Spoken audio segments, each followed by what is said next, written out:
Активистите и советничката група на граѓанската иницијатива Поинаку од Битола денеска организираа протестен собир пред општинската зграда против аерозагадувањето, блокирајќи го сообраќајот на булеварот.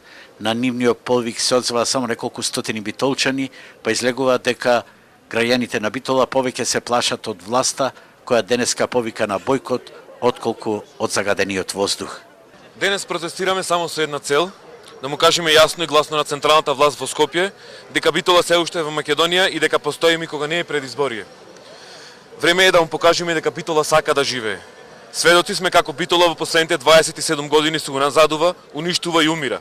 Доста е со празни ветувања, доста е со проектни документации, доста го трпевме лошото. Денешниот протест има една цел да го искажеме нашиот револт на она што и се случува на Битола. Податоците велат дека во Битола бројот на заболени од белодробен карцином во моментот е 2,5 пати поголем од нивото од централното ниво.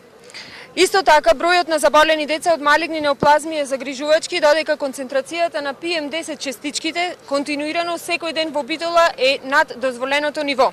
Советничката група Поинаку вчера на седницата на Советот предложија заклучок со кој општината ќе побара од владата субвенционирање на струја за битолчани, за да се намали грејењето со фосилни горива и да се намали аерозагадувањето.